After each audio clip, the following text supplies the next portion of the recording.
As soon as somebody said, we're going to call ourselves Brights, and I said, that is the worst public relations idea ever. Because as soon as you say it, first of all, it's a kind of a twee word. Second of all, if you're not bright, you're clearly dim, which means you're just by picking that name, you're automatically insulting anybody who doesn't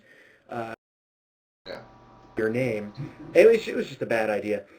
So, people want to think that skeptics are cynics, that you come to me and you say, I saw this thing and I can't explain it, and then I say, you're an idiot. That's clearly, swamp gas or Venus or something like that. That's being a jerk. That's not being a skeptic. It's being a cynic. It's just denying stuff.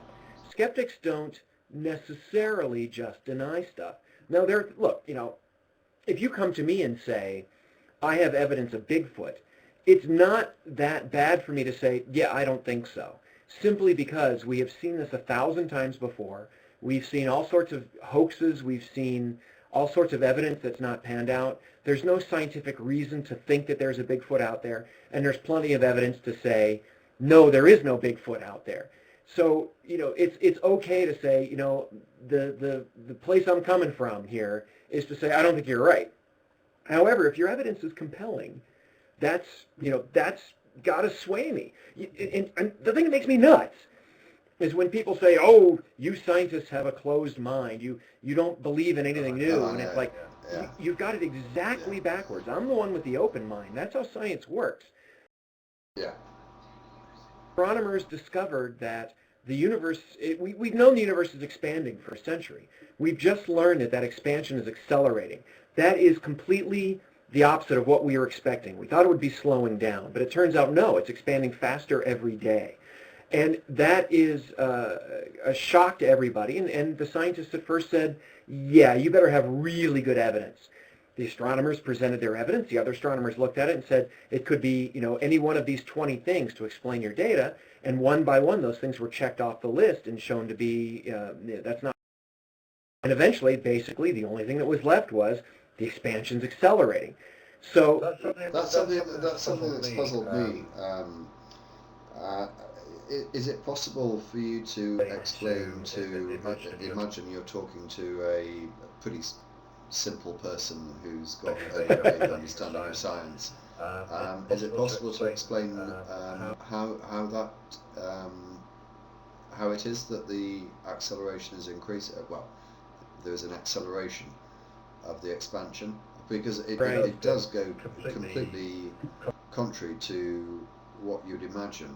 I mean, it must in some way sort of be overcoming the gravitational attraction that's right. is supposed to be bringing everything back together again. Are you able to explain to a simple fool like me what's going on there? Well, no.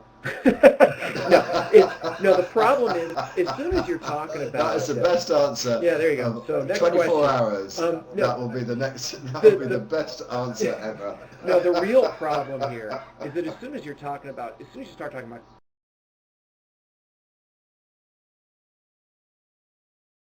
Yeah. It really is complicated.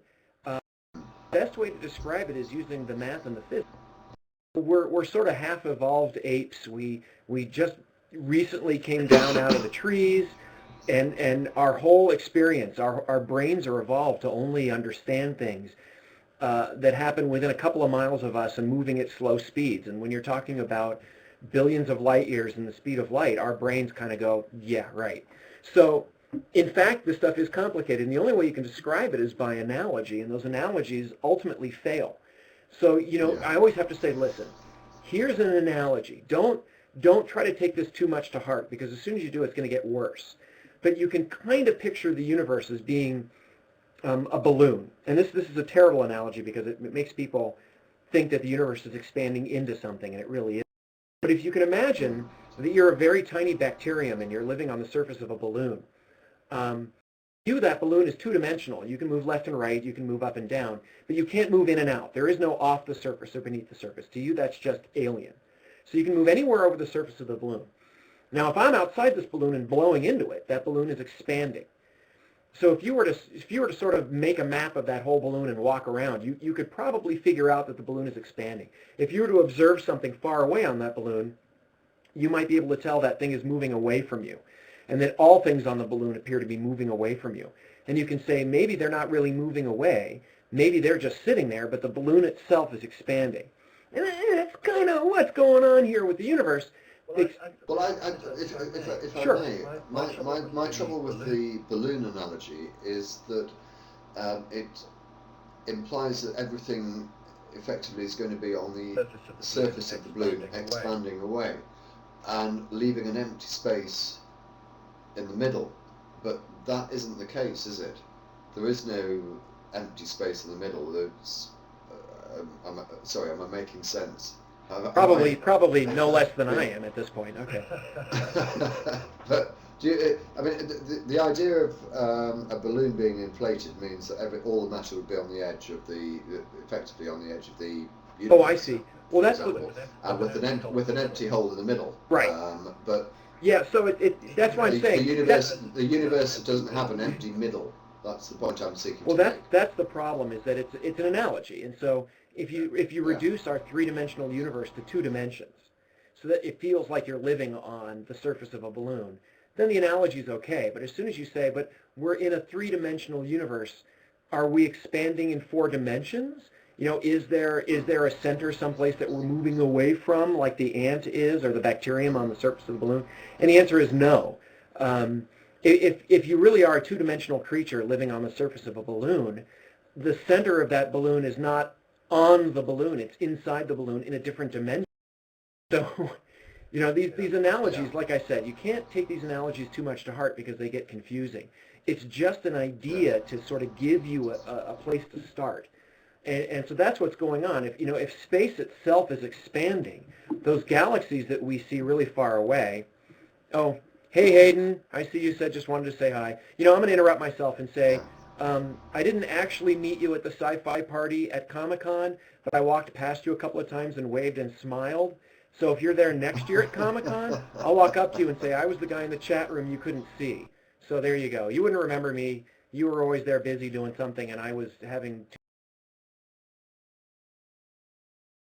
Hayden's made quite an impression in this room earlier on today. Oh, I'm not surprised. I'm sure she will continue later. No face co-host, perfect. Could I? Okay, so could I invite you to address some of the questions from the people who are watching the show, because I feel as if I'm sort of monopolising your time, which is unfair. And Dawn say hi. It also gives me an opportunity, I have to say, to pop to the bathroom for 2 minutes. But anyone who has any questions for Phil, please put them forward. I shall leave you to look through the comments for a couple of minutes, Phil, and see which ones you want to answer. Is that all right with you? That sounds fine. Actually, I'm trying to. Okay. I'm watching you in the video and listening to you through Skype, so it's all screwed up. But okay, here we go. Oh, I know it. I know. It's tell me about it. Oh my gosh! Do it for 24 hours. Angel says she loves me. Oh, that's so wonderful. Oh, she loves. She loves everyone. Just She's another Hollywood starlet on my list. She's been trying to hit on me for the last 8 hours, and it's just it's got to the stage where I'm thinking of getting a restraining order. It's just awful. But I shall leave you. Oh, she's hanging you in the audience for a while. Now that could be considered. She's been gagging for me to get my arse out for the last 8 hours. A woman who hangs the moon at me. We're not going into that. On me as far as All I'm right. Okay, so let's see here. All right, can you all have free JRF memberships? That one's easy. No. Let me say that the James Randi Educational Foundation. This is the organization. Up there you go. Now Hayden's hitting on me. Yeah, there you go. The foundation is a nonprofit, and we are, like Doctors Without Borders, we're a nonprofit charity. We're always grubbing for money. So here I am grubbing for money for Doctors Without Borders. I urge everybody to give. If you say, gosh, I have 20 grand, what do I do with it? I don't want to give it all to Doctors Without Borders. Go to randi.org, randi.org, and you can give the remainder to us, and we'll be very happy to. So free memberships, afraid not, folks. I'm sorry. We do have memberships. You can go there. And if you ever get a chance to come to one of our meetings at the Amazing Meeting in Vegas. Okay, Hayden, I'm guessing what? What am I guessing? There you go. Awesome. And if this isn't really Hayden Panettiere and I go to the Comic-Con, hey, I was the co-host you couldn't see, and she... let's see, when am I going to be on Skeptic's Guide to the Universe next? I don't know. Skeptic's Guide to the Universe is an awesome podcast. It's a skeptical podcast. I think it's the most popular one. It's got about 50,000 downloads every week, 50 or 60.